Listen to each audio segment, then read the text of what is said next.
Good afternoon. My name is JL, and I will be your conference operator today. At this time, I would like to welcome everyone to Nvidia's third quarter earnings call.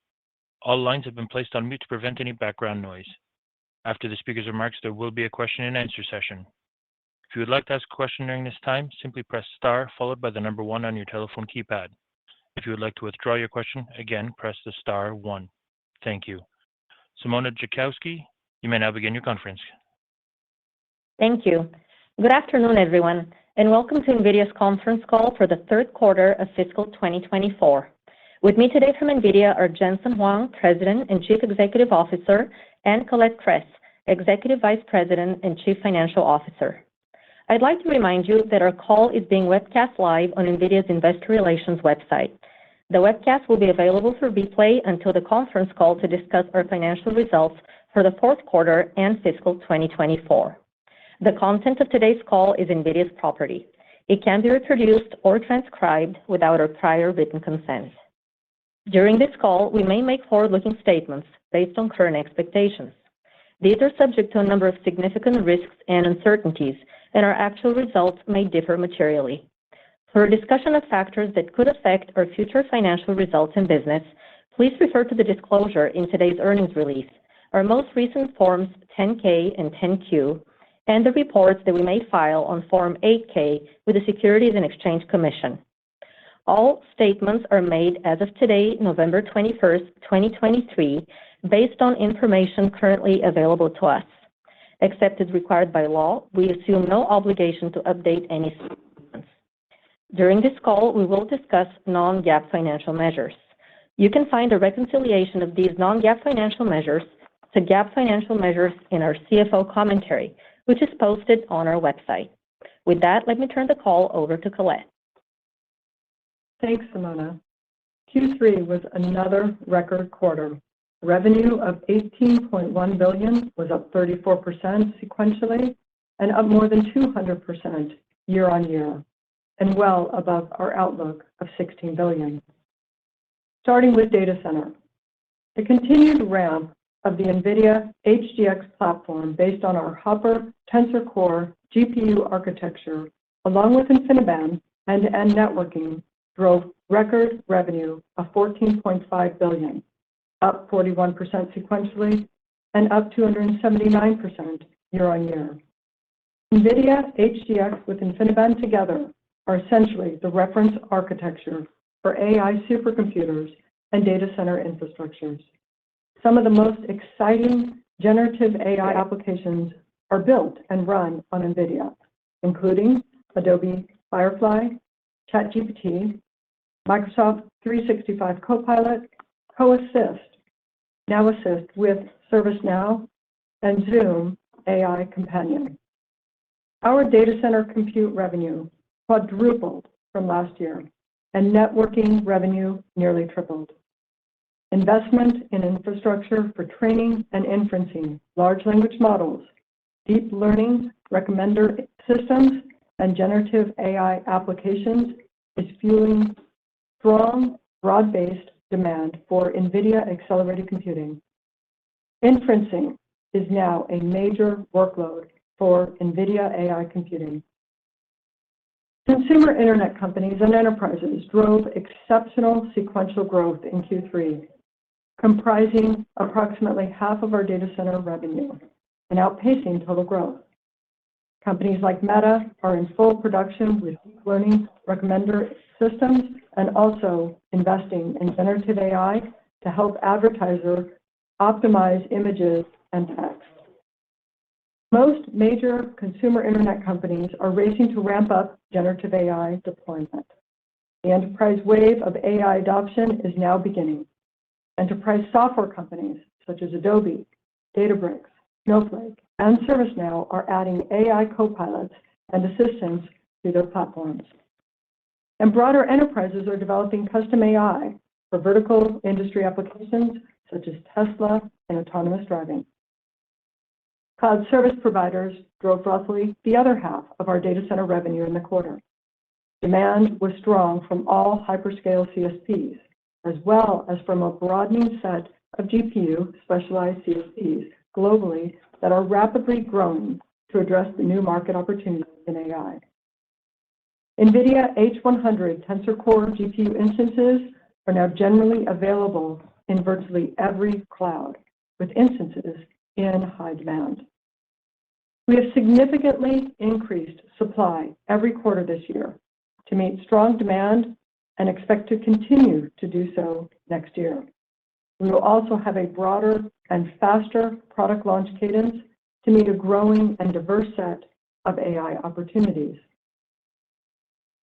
Toward the end of the quarter, the U.S. government announced a new set of export control regulations for China and other markets, including Vietnam and certain countries in the Middle East. These regulations require licenses for the export of a number of our products, including our Hopper and Ampere 100 and 800 series, and several others.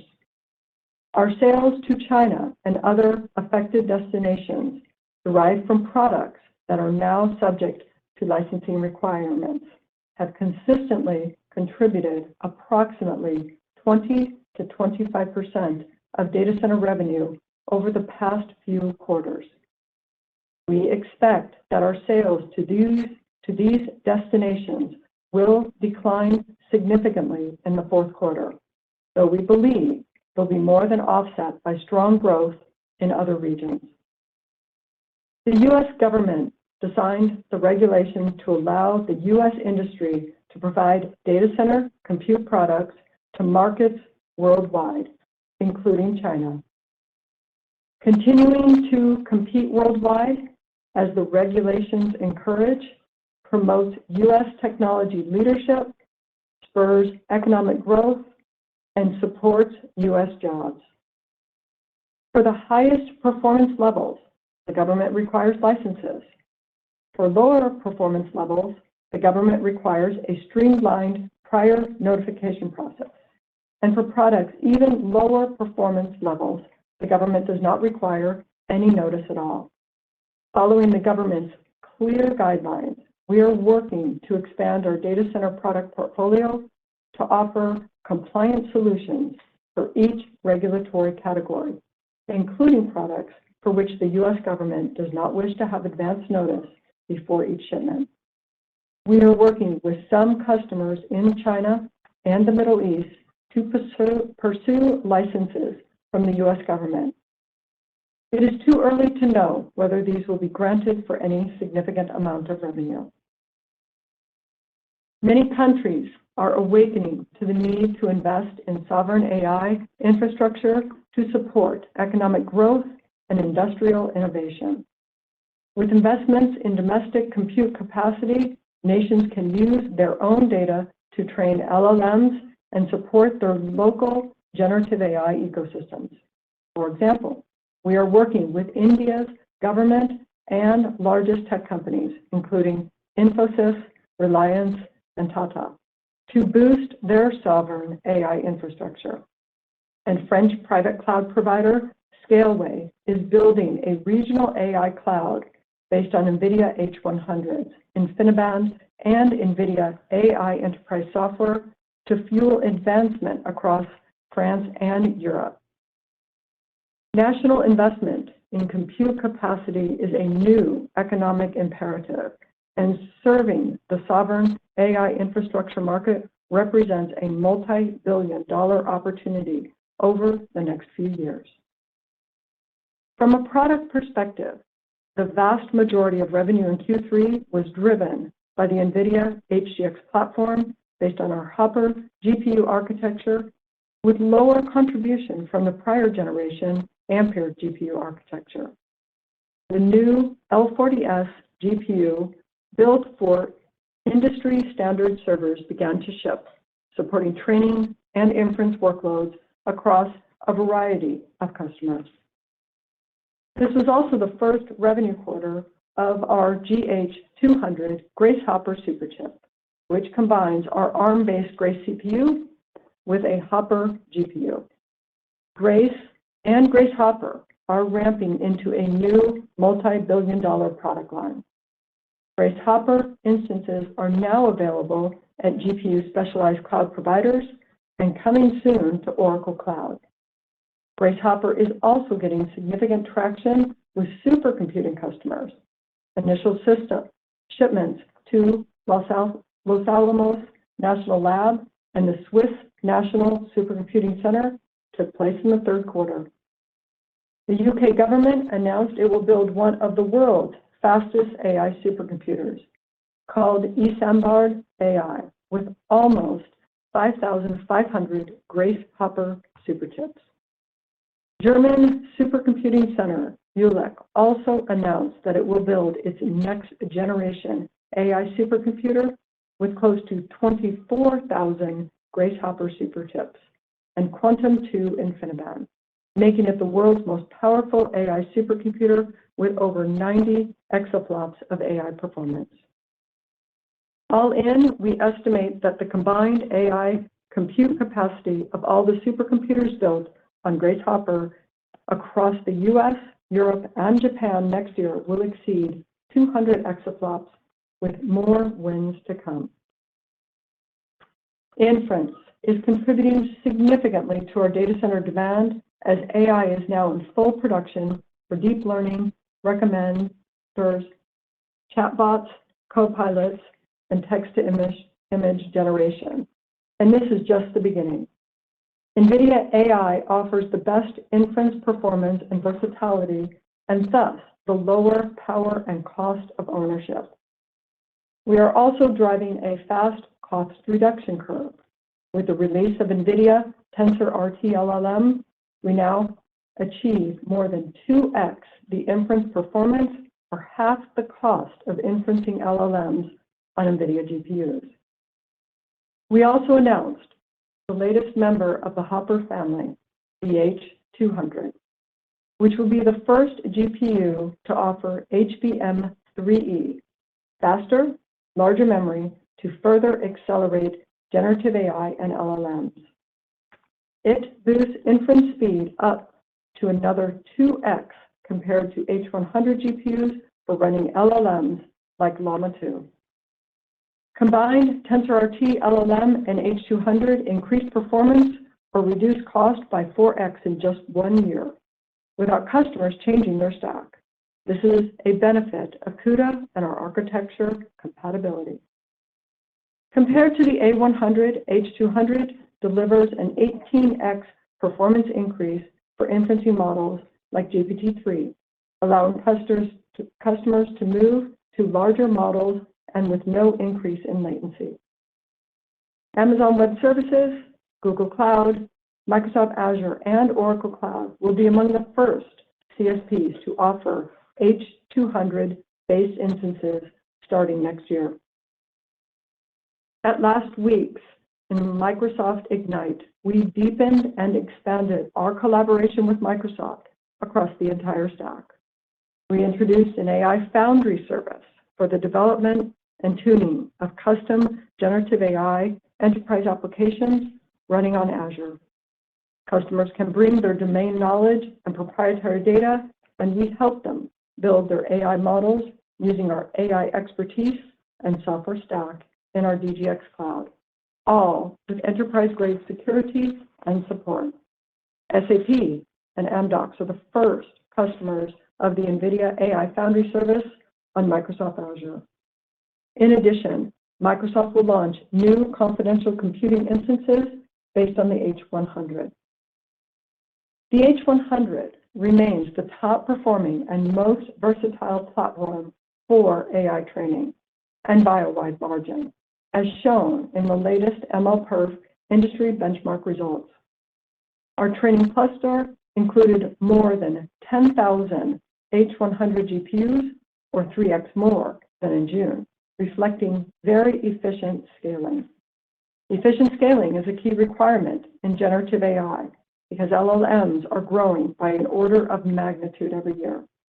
Microsoft Azure achieved similar results on a nearly identical cluster, demonstrating the efficiency of NVIDIA AI in public cloud deployments. Networking now exceeds a $10 billion annualized revenue run rate. Strong growth was driven by exceptional demand for InfiniBand, which grew 5-fold year on year. InfiniBand is critical to gaining the scale and performance needed for training LLMs. Microsoft made this very point last week, highlighting that Azure uses over 29,000 miles of InfiniBand cabling, enough to circle the globe. We are expanding NVIDIA networking into the Ethernet space. Our new Spectrum-X end-to-end Ethernet offering with technologies purpose-built for AI will be available in Q1 next year, with support from leading OEMs including Dell, HPE, and Lenovo. Spectrum-X can achieve 1.6x higher networking performance for AI communication compared to traditional Ethernet offerings. Let me also provide an update on our software and services offerings, where we are starting to see excellent adoption. We are on track to exit the year at an annualized revenue run rate of $1 billion for our recurring software, support, and services offerings. We see two primary opportunities for growth over the intermediate term, with our DGX Cloud service and with our NVIDIA AI Enterprise software. Each reflects the growth of enterprise AI training and enterprise AI inference, respectively. Our latest DGX Cloud customer announcement was this morning as part of an AI research collaboration with Genentech. The biotechnology pioneer also plans to use our BioNeMo LLM framework to help accelerate and optimize their AI drug discovery platform. We now have enterprise AI partnerships with Adobe, Dropbox, Getty, SAP, ServiceNow, Snowflake, and others to come. Okay, moving to gaming. Gaming revenue of $2.86 billion was up 15% sequentially and up more than 80% year on year. With strong demand in the important back-to-school shopping season, with NVIDIA RTX ray tracing and AI technologies now available at price points as low as $299. We enter the holidays with the best ever lineup for gamers and creators. Gaming has doubled relative to pre-COVID levels, even against the backdrop of lackluster PC market performance.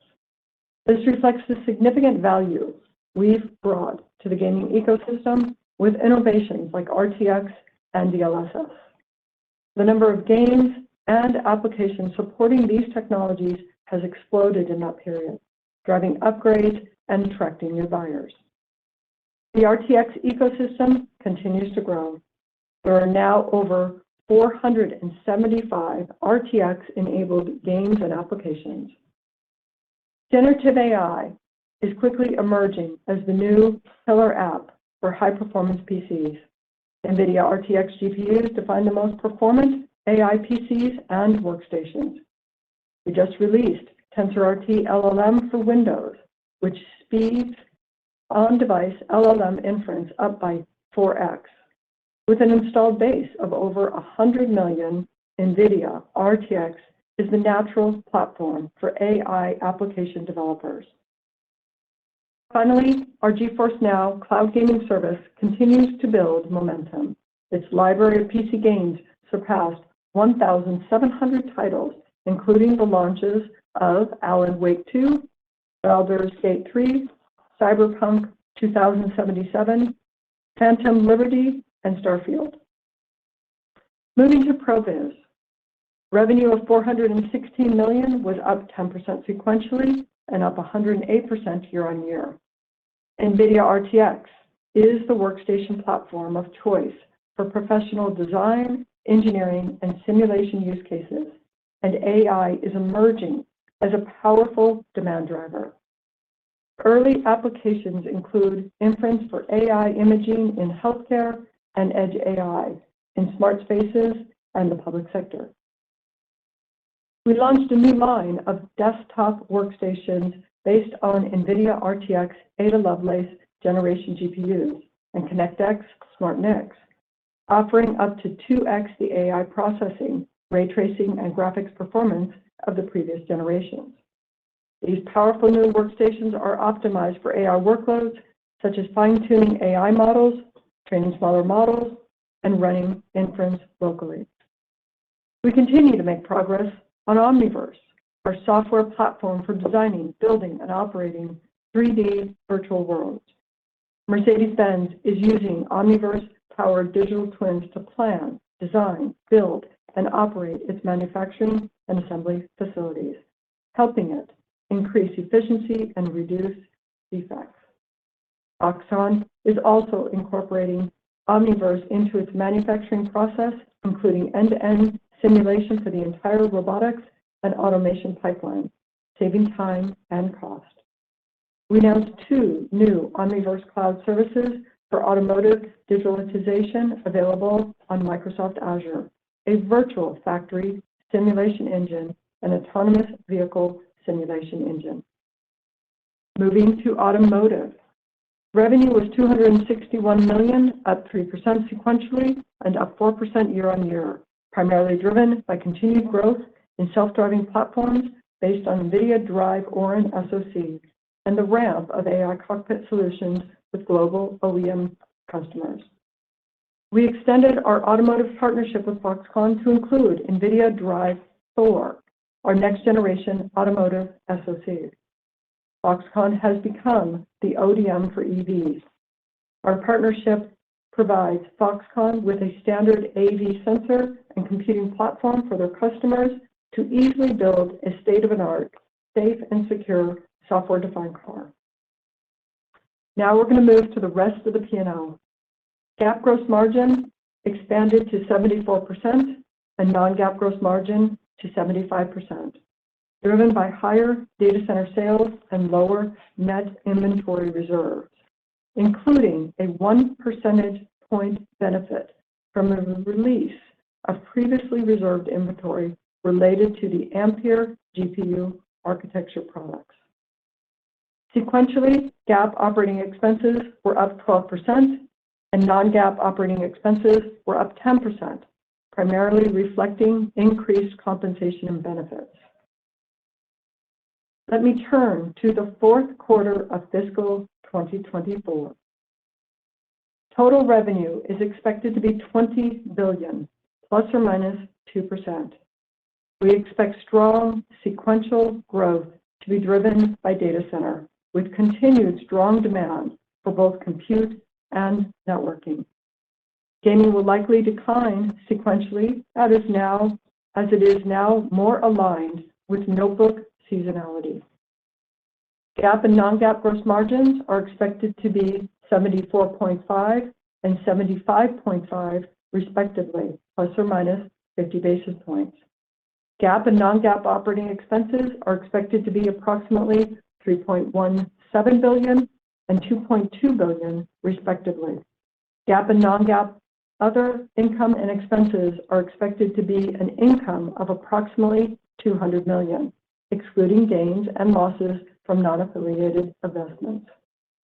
GAAP and non-GAAP tax rates are expected to be 15%, plus or minus 1%, excluding any discrete items. Further financial information are included in the CFO commentary and other information available on our IR website. In closing, let me highlight some upcoming events for the financial community. We will attend the UBS Global Technology Conference in Scottsdale, Arizona on November 28th, the Wells Fargo TMT Summit in Rancho Palos Verdes, California on November 29th, the Areta Virtual Tech Conference on December 7th, and the JP Morgan Healthcare Conference in San Francisco on January 8th. Our earnings call to discuss the results of our fourth quarter and fiscal 2024 is scheduled for Wednesday, February 21st. We will now open the call for questions. Operator, will you please poll for questions? At this time, I would like to remind everyone, in order to ask a question, please press star and the number 1 on your telephone keypad. We'll pause for just a moment to compile the Q&A roster.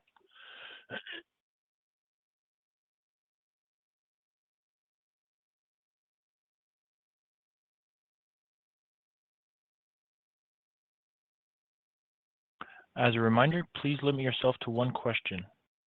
Your first question comes from the line of Vivek Arya of Bank of America. Your line is open.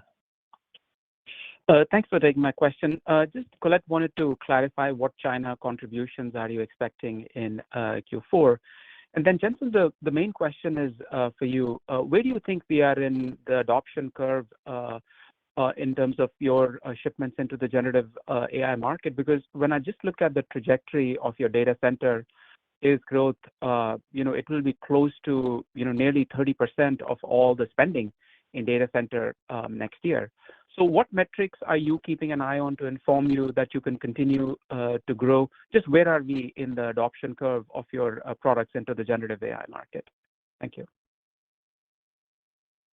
So first, let me start with your question, Vivek, on export controls and the impact that we are seeing in our Q4 outlook and guidance that we provided. We had seen historically over the last several quarters that China and some of the other impacted destinations to be about 20 to 25% of our data center revenue.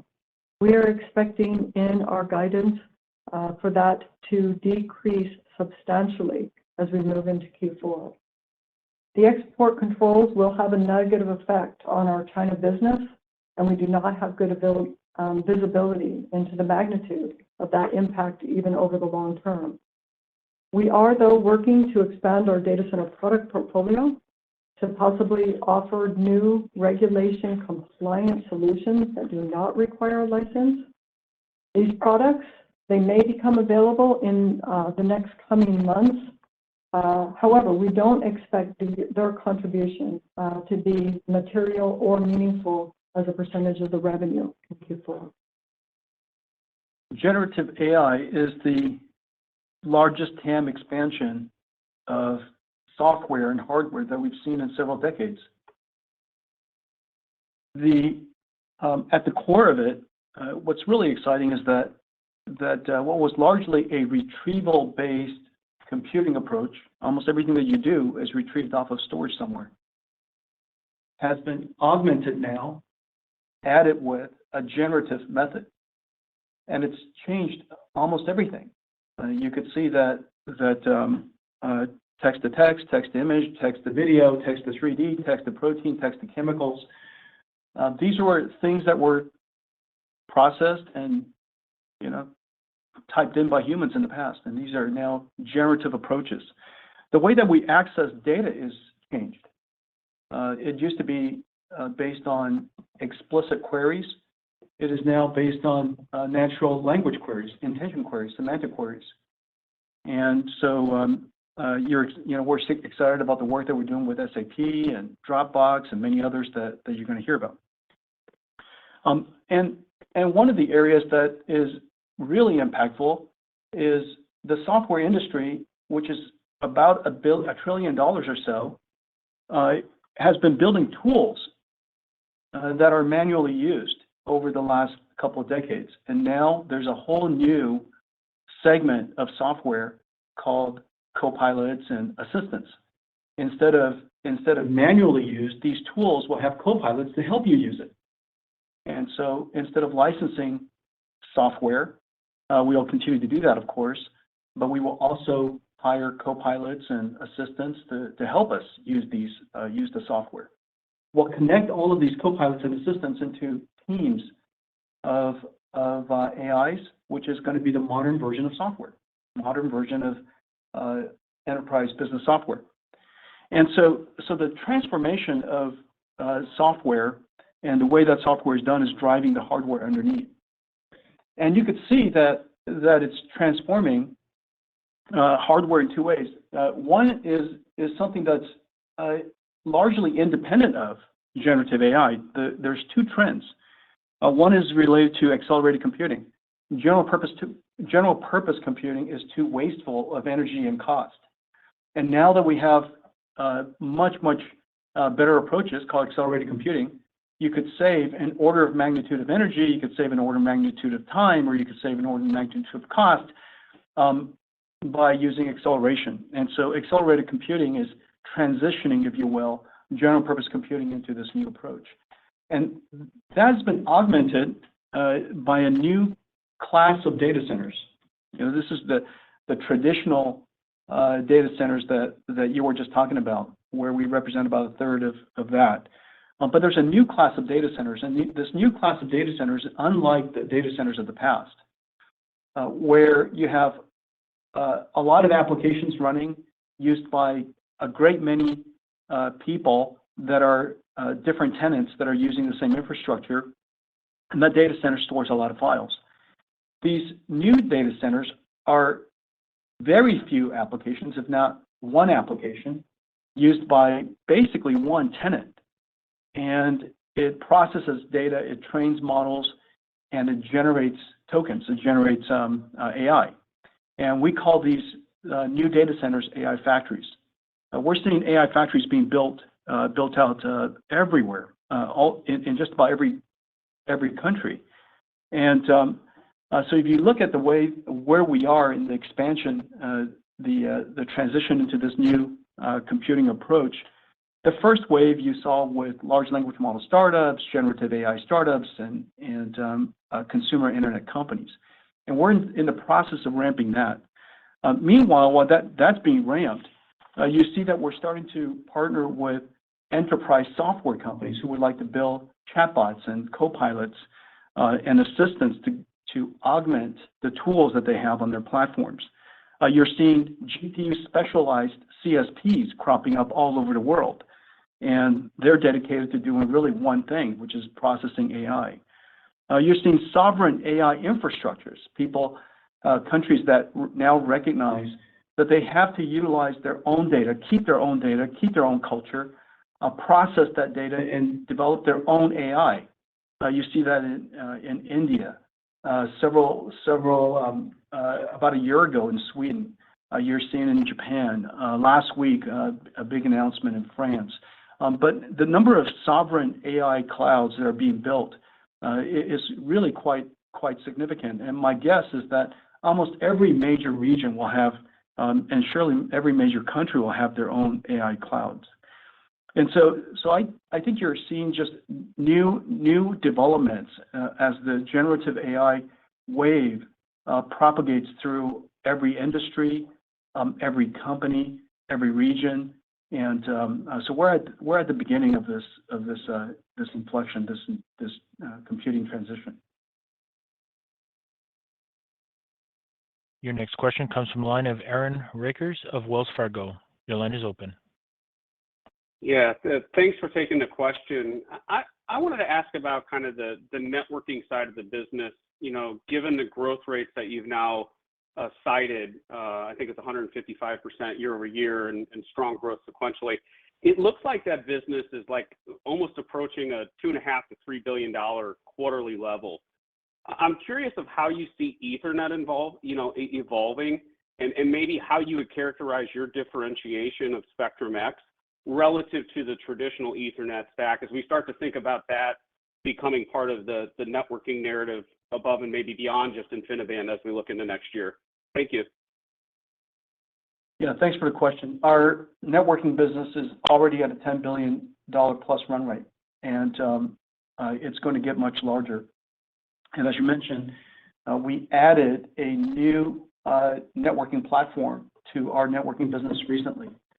The vast majority of the dedicated large-scale AI factories standardize on InfiniBand. And the reason for that is not only because of its data rate, and not only just the latency, but the way that it moves traffic around the network is really important.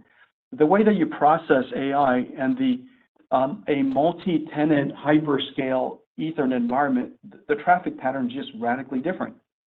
And with InfiniBand and with software-defined networks, we could do congestion control, adaptive routing, performance isolation and noise isolation, not to mention, of course, the data rate and the low latency and the very low overhead of InfiniBand that's natural part of InfiniBand.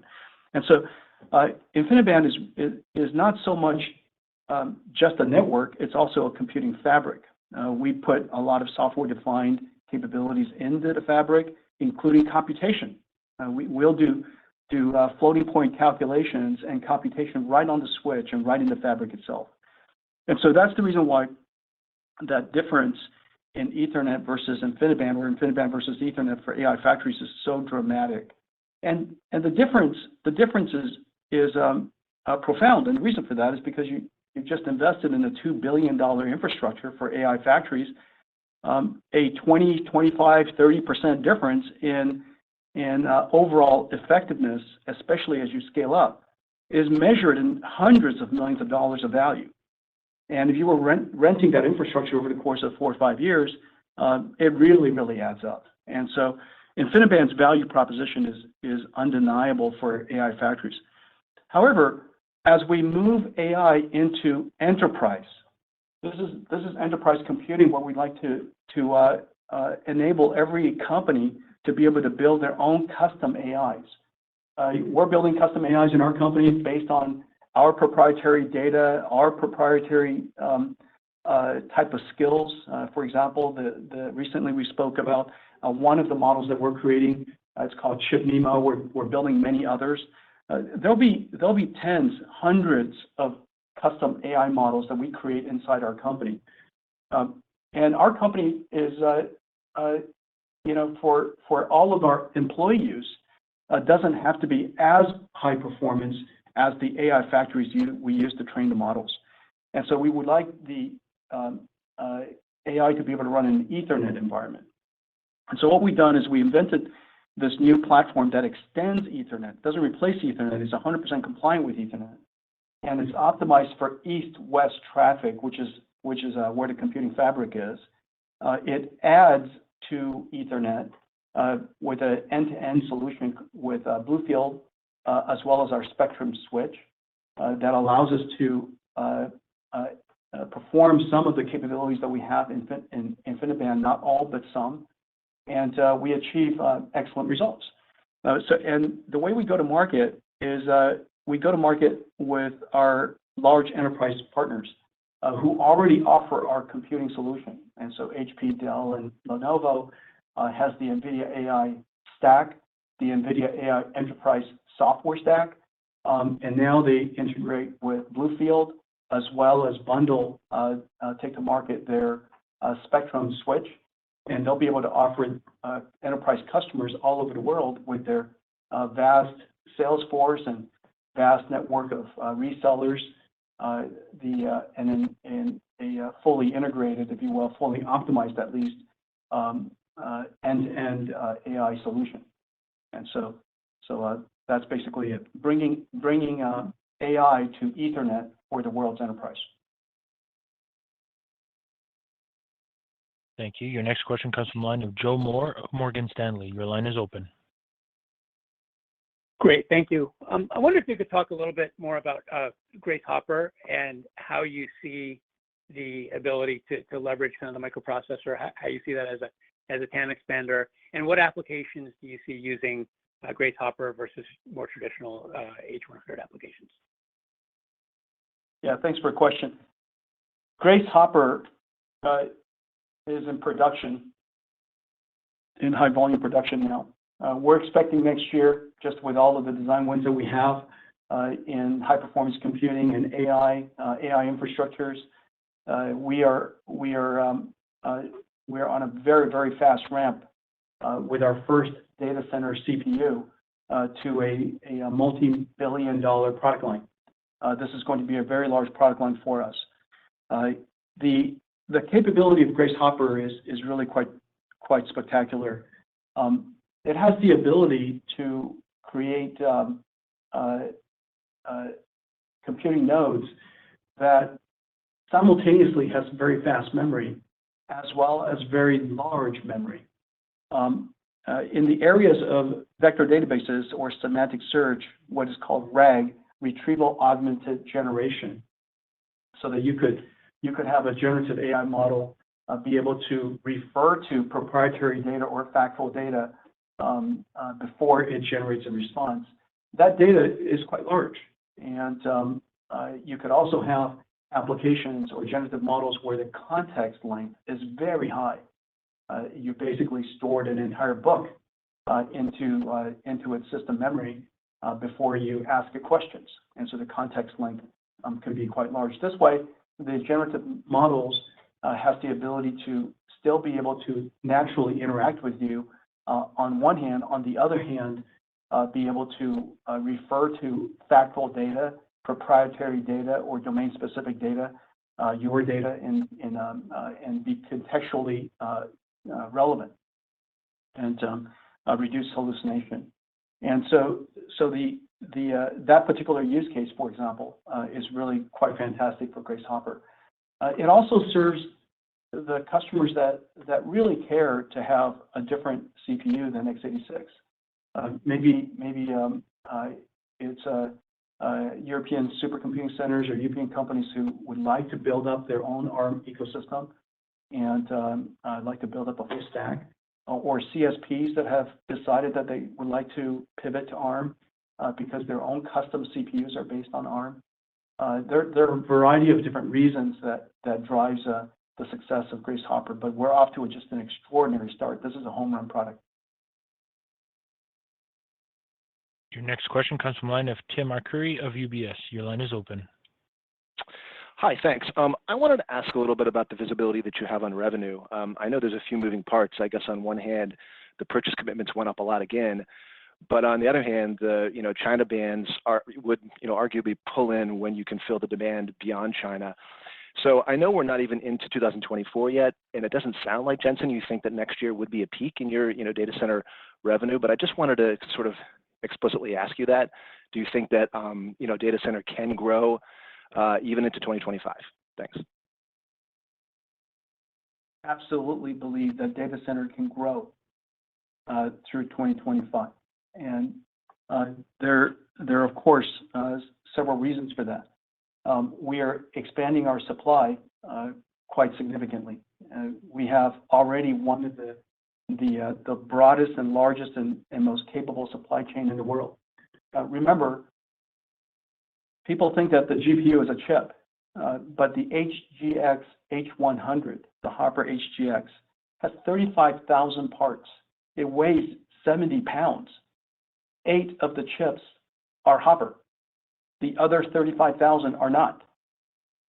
It has even its passive components are incredible. High voltage parts, high frequency parts, high current parts. It is a supercomputer, and therefore the only way to test a supercomputer is with another supercomputer. Even the manufacturing of it is complicated, the testing of it is complicated, the shipping of it is complicated, and installation is complicated. And so every aspect of our HGX supply chain is complicated, and the remarkable team that we have here has really scaled out that supply chain incredibly. Not to mention, all of our HGXs are connected with Nvidia networking, and the networking, the transceivers, the NICs, the cables, the switches, the amount of complexity there is just incredible. And so I'm just, first of all, I'm just super proud of the team for scaling up this incredible supply chain. We are absolutely world class. But meanwhile, we're adding new customers and new products. So we have new supply, we have new customers, as I was mentioning earlier. Different regions are standing up GPU specialist clouds, sovereign AI clouds coming up from all over the world as people realize that they can't afford to export their country's knowledge, their country's culture for somebody else to then resell AI back to them. They have the skills, and surely with us, in combination, we can help them do that, build up their national AI. And so the first thing that they have to do is create their AI cloud, national AI cloud. You're also seeing us now growing into enterprise. The enterprise market has two paths.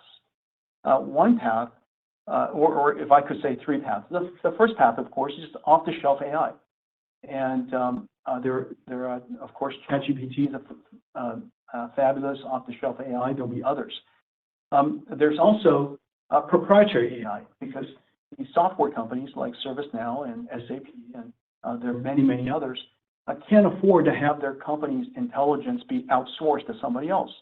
And they are about building tools, and on top of their tools, they should build custom and proprietary and domain-specific co-pilots and assistants that they can then rent to their customer base. They're sitting on a gold mine. Almost every major tools company in the world is sitting on a gold mine, and they recognize that they have to go build their own custom AIs. We have a new service called an AI Foundry, where we leverage NVIDIA's capabilities to be able to serve them in that. And then the next one is enterprises building their own custom AIs, their own custom chatbots, their own custom RAGs. And this capability is spreading all over the world.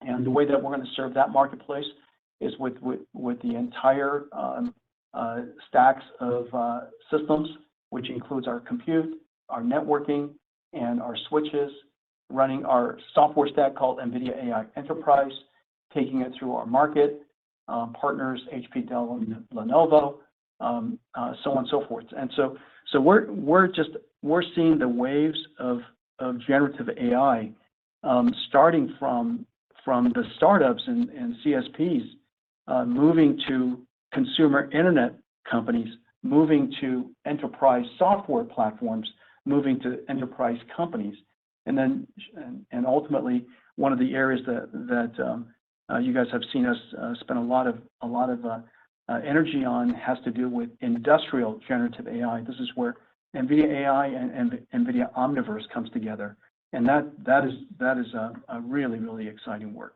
And so I think we're at the beginning of a basically across the board industrial transition to generative AI, to accelerated computing. This is going to affect every company, every industry, every country.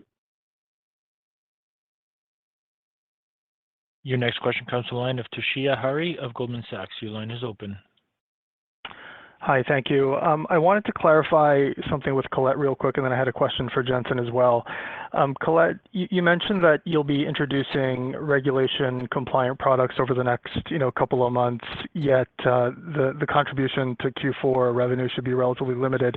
Is that a timing issue, and could it be a source of reacceleration and growth for data center in April and beyond, or are the price points such that the contribution to revenue going forward should be relatively limited? And then the question for Jensen, the AI Foundry service announcement from last week, I just wanted to ask about that and hopefully have you expand on it. How is the monetization model going to work? Is it primarily, services and software revenue? How should we think about the long-term opportunity set, and is this going to be exclusive to Microsoft, or do you have plans to expand to other partners as well? Thank you. Okay, thanks, Toshiya, on the question regarding potentially new products that we could provide to our China customers. It's a significant process to both design and develop these new products. As we discussed, we're going to make sure that we are in full discussions with the U.S. government of our intent in these products as well. Given our state about where we are in the quarter, we're already several weeks into the quarter. That's just going to take some time for us to go through and discussing with our customers their needs and desires of these new products that we have. Moving forward, whether that's medium term or long term, it's just hard to say. Both the ideas of what we can produce with the U.S. government and what the interest of our China customers is. So we stay still focused on finding that right balance for our China customers, but it's hard to say at this time. Toshiya, thanks for the question. There is a glaring opportunity in the world for AI Foundry, and it makes so much sense. First, every company has its core intelligence. It makes up our company. Our data, our domain expertise. In the case of many companies, we create tools. And most of the software companies in the world are tool platforms. And those tools are used by people today. And in the future, it's going to be used by people augmented with a whole bunch of AIs that we hire. And And these AI platforms just got to go across the world, and you'll see. And we've already announced a few: SAP, ServiceNow, Dropbox, Getty. Many others are coming. And the reason for that is because they have their own proprietary AI. They want their own proprietary AI. They can't afford to outsource their intelligence and hand out their data and hand out their flywheel for other companies to build the AI for them. And so they come to us. We have several things that are really essential in a foundry. Just as TSMC is a foundry, you have to have AI technology. And as you know, we have just an incredible depth of AI capability, AI technology capability.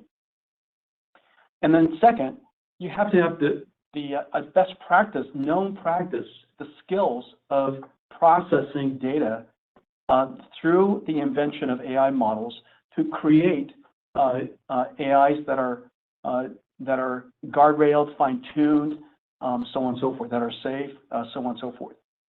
And the third thing is you need factories, and that's what DGX Cloud is. Our AI models are called AI foundations. Our process, if you will, our CAD system for creating AIs are called NeMo, and they run on NVIDIA's factories we call DGX Cloud. Our monetization model is that with each one of our partners, they rent a sandbox on DGX Cloud where we work together. They bring their data, they bring their domain expertise, we bring our researchers and engineers, we help them build their custom AI. We help them make that custom AI incredible. Then that custom AI becomes theirs, and they deploy it on a runtime that is enterprise grade, enterprise optimized, or performance optimized, runs across everything NVIDIA. We have a giant installed base in the cloud, on-prem, anywhere. And it's secure, securely patched, constantly patched, and optimized and supported. And we call that NVIDIA AI Enterprise. NVIDIA AI Enterprise is $4,500 per GPU per year. That's our business model. Our business model is basically a license. Our customers then, with that basic license, can build their monetization model on top of. In a lot of ways, we're wholesale. They become retail. They could have a subscription license base. They could per instance, or they could do per usage. There's a lot of different ways that they could create their own business model. But ours is basically like a software license, like an operating system. And so our business model is help you create your custom models. You run those custom models on NVIDIA AI Enterprise. And it's off to a great start. NVIDIA AI Enterprise is going to be a very large business for us. Your next question comes from the line of Stacy Rasgon of Bernstein Research. Your line is open. Hi, guys. Thanks for taking my questions.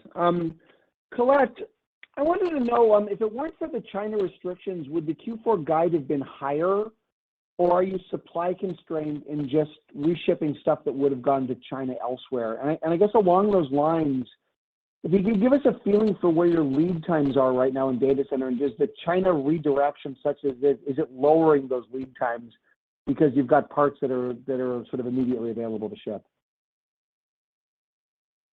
Yeah, Stacy, let me see if I can help you understand. Yes, there are still situations where we are working on both improving our supply each and every quarter.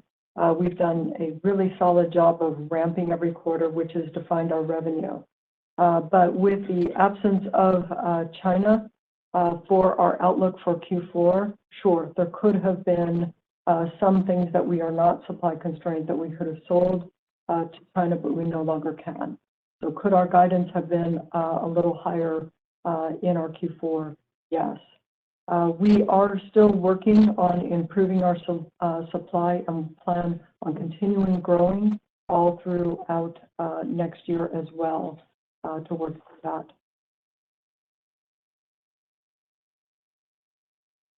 Your next question comes from the line of Matt Ramsey of TD Cowen. Your line is open. Thank you very much. Congrats, everybody, on the results. Jensen, I had a two-part question for you, and it comes off of sort of one premise. And the premise is I still get a lot of questions from investors thinking about AI training as being NVIDIA's dominant domain, and that somehow as inference, even large model inference, takes more and more of the TAM, that the market will become more competitive, you'll be less differentiated, et cetera, et cetera. So I guess the two parts of the question are number one, maybe you could spend a little bit of time talking about the evolution of the inference workload as we move to LLMs and how your company is positioned for that rather than smaller model inference. And second, up until a month or two ago, I never really got any questions at all about the data processing piece of the AI workload. So the pieces of manipulating the data before training, between training and inference, after inference. And I think that's a large part of the workload now. Maybe you could talk about how CUDA is enabling acceleration of those pieces of the workload. Thanks. Sure. Inference is complicated. It's actually incredibly complicated. We this quarter announced one of the most exciting new engines optimizing compilers called TensorRT LLM. The reception has been incredible. You go to GitHub, it's been downloaded a ton, a whole lot of stars integrated into stacks and frameworks all over the world, almost instantaneously. And there are several reasons for that, obviously. We could create TensorRT LLM because CUDA is programmable. If CUDA and our GPUs were not so programmable, it would really be hard for us to improve software stacks at the pace that we do. TensorRT LLM on the same GPU, without anybody touching anything, improves the performance by a factor of 2. And then on top of that, of course, the pace of our innovation is so high, H200 increases it by another factor of 2. And so our inference performance, another way of saying inference cost, just reduced by a factor of 4 within about a year's time. And so that's really, really hard to keep up with. Now, the reason why everybody likes our inference engine is because our install base. And we've been dedicated to our install base for 20 years, 20 plus years. We have an install base that is not only large, it's in every single cloud, it's in every, available from every enterprise system maker. It's, used by companies of just about every industry. And anytime you see an NVIDIA GPU, it runs our stack. It's architecturally compatible. It's something we've been dedicated to for a very long time. We're very disciplined about it. We make it our, if you will, architecture compatibility is job one. And that has conveyed to the world the certainty of our platform stability. NVIDIA's platform stability certainty is the reason why everybody builds on us first, and it's the reason why everybody optimizes on us first. All of the engineering and all the work that you do, all the invention of technologies that you build on top of NVIDIA accrues to and benefits everybody that uses our GPUs. And we have such a large install base, large millions and millions of GPUs in the cloud, 100 million GPUs from people's PCs, just about every workstation in the world, and they're all architecturally compatible. And so if you're an inference platform and you are deploying an inference application, you are basically an application provider, and as a software application provider, you're looking for a large install base. Data processing. Before you could train a model, you have to curate the data. You have to dedupe the data. Maybe you have to augment the data with synthetic data. You have to process the data, clean the data, align the data, normalize the data. All of that data is measured not in bytes and megabytes. It's measured in terabytes and petabytes. And the amount of data processing that you do before data engineering, before that you do training is quite significant. it could represent, 30, 40, 50% of the amount of work that you ultimately do in ultimately creating a data-driven machine learning service. And so data processing is just a massive part. We accelerate Spark, we accelerate Python. One of the coolest things that we just did is called cuDF Pandas. Without one line of code, Pandas, which is the single most successful data science framework in the world, Pandas now is accelerated by Nvidia CUDA, and just out of the box, without a line of code, and so the acceleration is really quite terrific, and people are just incredibly excited about it. And Pandas was designed for one purpose and one purpose only, really data processing. It's for data science, and so Nvidia CUDA gives you all of that. Your final question comes from the line of Harlan Sur of JP Morgan. Your line is open. Good afternoon. Thanks for taking my question. If you look at the history of the tech industry, right, those companies that have been successful have always been focused on ecosystem, silicon, hardware, software, strong partnerships, and just as importantly, right, an aggressive cadence of new products, more segmentation over time. The team recently announced a more aggressive new product cadence in data center from 2 years to now every year with higher levels of segmentation, training, optimization, inferencing, CPU, GPU, DPU networking. How do we think about your R&D OpEx growth outlook to support a more aggressive and expanding forward roadmap? But more importantly, what is the team doing to manage and drive execution through all of this complexity? Gosh, boy, that's just really excellent. You just wrote NVIDIA's business plan, and you described our strategy. First of all, there is a fundamental reason why we accelerate our execution, and the reason for that is because it fundamentally drives down cost. When the combination of TensorRT LLM and H200 reduced the cost for our customers for large model inference by a factor of 4. And so that includes, of course, our speeds and feeds, but mostly it's because of our software, mostly the software benefits because of the architecture. And so we want to accelerate our roadmap for that reason. The second reason is to expand the reach of generative AI. The world's number of data center configurations, this is kind of the amazing thing. NVIDIA is in every cloud, but not one cloud is the same. NVIDIA is working with every single cloud service provider, and not one of their networking control plane security posture is the same. Everybody's platform is different, and yet we're integrated into all of their stacks, all of their data centers, and we work incredibly well with all of them. And not to mention, we then take the whole thing and we create AI factories that are standalone. We take our platform, we can put them into supercomputers, we can put them into enterprise. Bringing AI to enterprise is something, generative AI to enterprise, something nobody's ever done before. And we're right now in the process of going to market with all of that. And so the complexity includes, of course, all of the technologies and segments and the pace.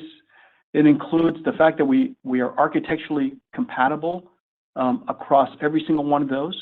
It includes all of the domain-specific libraries that we create. The reason why every computer company, without thinking, can integrate NVIDIA into their roadmap and take it to market. And the reason for that is because there's market demand for it. There's market demand in healthcare. There's market demand in manufacturing. There's market demand, of course, in AI, in financial services, in supercomputing, and quantum computing. The list of markets and segments that we have domain-specific libraries is incredibly broad. And then finally, we have an end-to-end solution for data centers, InfiniBand networking, Ethernet networking, x86, ARM, just about every permutation combination of solutions, technology solutions, and software stacks provided.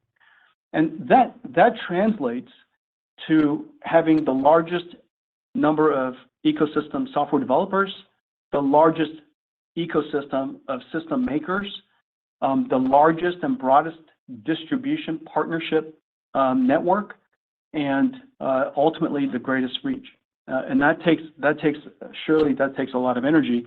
But the thing that really holds it together, and this is you know a great decision that we made decades ago, which is everything is architecturally compatible. When we develop a domain-specific language that runs on one GPU, it runs on every GPU. When we optimize TensorRT for the cloud, we optimized it for enterprise. When we do something that brings in a new feature, a new library, a new feature, or a new developer, they instantly get the benefit of all of our reach.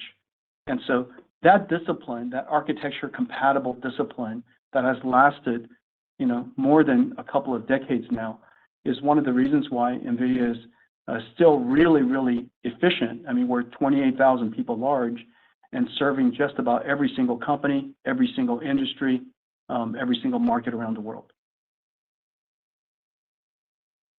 Thank you. I will now turn the call back over to Jensen Huang for closing remarks. Our strong growth reflects the broad industry platform transition from general purpose to accelerated computing and generative AI.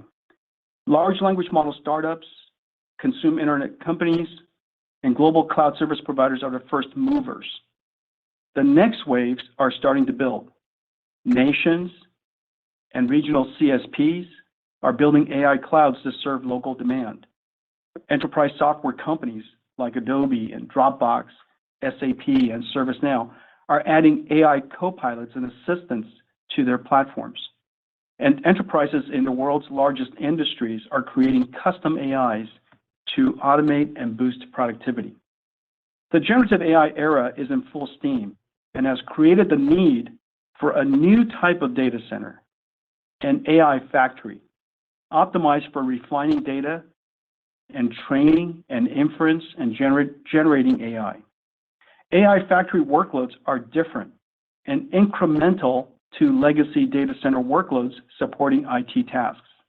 AI factories run copilots and AI assistants, which are significant software TAM expansion and are driving significant new investment, expanding the $1 trillion traditional data center infrastructure install base and powering the AI industrial revolution. NVIDIA H100 HGX with InfiniBand and the NVIDIA AI software stack define an AI factory today. As we expand our supply chain to meet the world's demand, we are also building new growth drivers for the next wave of AI. We highlighted 3 elements to our new growth strategy that are hitting their stride: CPU, networking, and software and services. Grace is NVIDIA's first data center CPU. Grace and Grace Hopper are in full production and ramping into a new multi-billion-dollar product line next year. Irrespective of the CPU choice, we can help customers build an AI factory. NVIDIA networking now exceeds a $10 billion annualized revenue run rate. InfiniBand grew 5-fold year over year and is positioned for excellent growth ahead as the networking of AI factories. Enterprises are also racing to adopt AI, and Ethernet is the standard networking. This week, we announced an Ethernet for AI platform for enterprises. NVIDIA Spectrum-X is an end-to-end solution of BlueField SuperNIC, Spectrum-4 Ethernet switch, and software that boosts Ethernet performance by up to 1.6x for AI workloads. Dell, HPE, and Lenovo have joined us to bring a full generative AI solution of NVIDIA AI computing, networking, and software to the world's enterprises. NVIDIA Software and Services is on track to exit the year at an annualized run rate of $1 billion. Enterprise software platforms like ServiceNow and SAP need to build and operate proprietary AI. Enterprises need to build and deploy custom AI copilots. We have the AI technology, expertise, and scale to help customers build custom models with their proprietary data on NVIDIA DGX Cloud and deploy the AI applications on enterprise-grade NVIDIA AI Enterprise. NVIDIA is essentially an AI foundry. NVIDIA's GPUs, CPUs, networking, AI foundry services, and NVIDIA AI enterprise software are all growth engines in full throttle. Thanks for joining us today. We look forward to updating you on our progress next quarter. This concludes today's conference call. You may now disconnect.